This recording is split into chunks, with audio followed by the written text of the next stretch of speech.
حکایت نمبر 37 خوشنما اور قیمتی موتی۔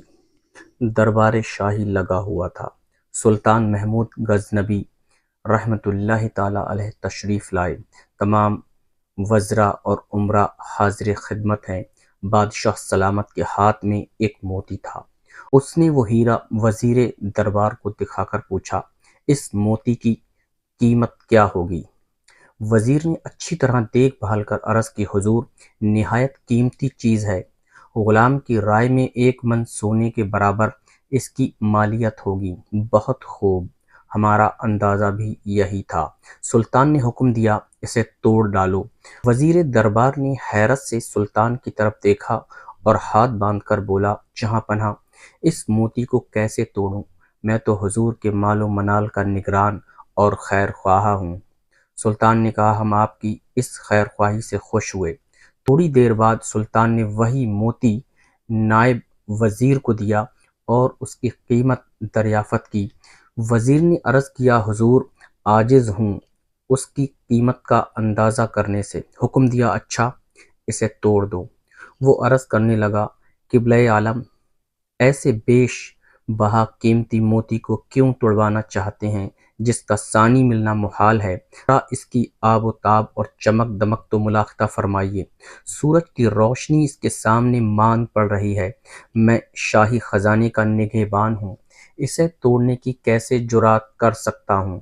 سلطان نے اس کی فہم و فراست کی تعریف فرمائی۔ پھر چند لمحوں کے بعد وہی موتی امیر الامراء کو دیا اور کہا، اسے توڑ ڈالیے۔ اس نے بھی عذر پیش کر کے توڑنے سے معذرت کر لی۔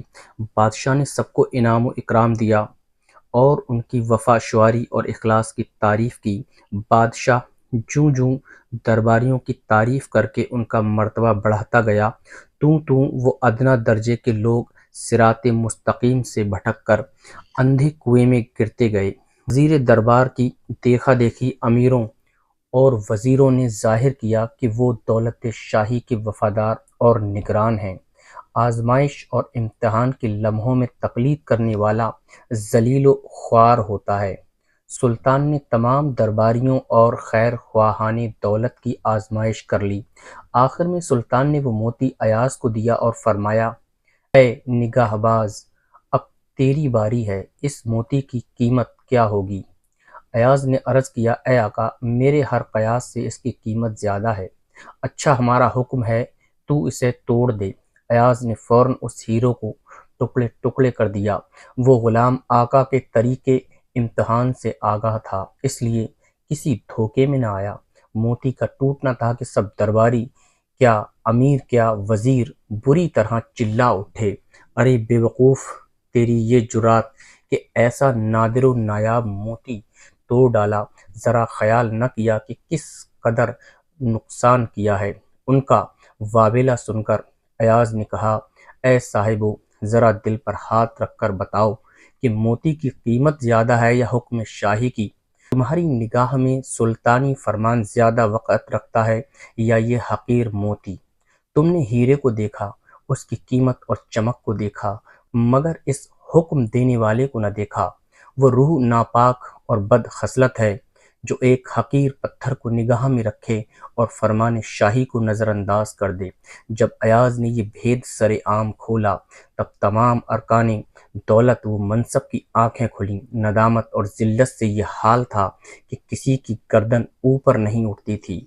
سلطان کے سامنے یہ عذر پیش کرنا چاہا کہ وہ خیر خواہی مال میں شاہی فرمان کی اہمیت کو بھول گئے تھے۔ سلطان نے کہا، معمولی پتھر کے مقابلے میں تم میرا حکم توڑنا زیادہ ضروری سمجھتے ہو۔ یہ کہہ کر شاہی جلاد کو حکم صادر کر دیا کہ ان سب نافرمانوں کی گردنیں اڑا دو۔ ارکان دولت خوف سے تھر تھر کانپنے لگے۔ ایاز کو ان کی بے بسی پر رحم آیا۔ ہاتھ باندھ کر سلطان سے عرض کرنے لگا، اے آقا اور اے معاف کر دینے والے، ان بدبختوں کی غفلت اور نادانی کا سبب محض تیرا کرم اور صفت عفو کی زیادتی ہے۔ آپ کی ناراضگی ان کے لیے 100 موتیوں سے بھی بدتر ہے۔ تیری مہربانیاں ہم پر غالب ہیں اور ہم ان کے بوجھ تلے دبے ہوئے ہیں۔ میری کیا حیثیت اور کیا حقیقت، مگر اتنا عرض کرتا ہوں کہ ان مجرموں کے سر بھی تیرے ہی دیوار سے لگے ہیں۔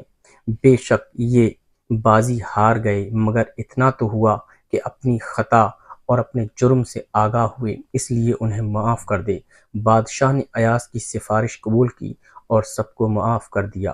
درس حیات: ایاز مزاج شاہی کا رمج شناس تھا۔ اس نے ہیرے کی ظاہری چمک دمک سے آگے دیکھا اور حکم شاہی کو ہیرے پر ترجیح دی، اسی سبب سے وہ مقرب ٹھہرا۔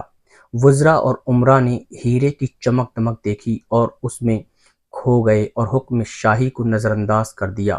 انسان غفلت اور گمراہی میں پڑ کر ثنا حقیقی یعنی اللہ تعالیٰ کو بھول جاتا ہے، جس کا نتیجہ ذلت و خواری کے سوا کچھ حاصل نہیں ہوتا۔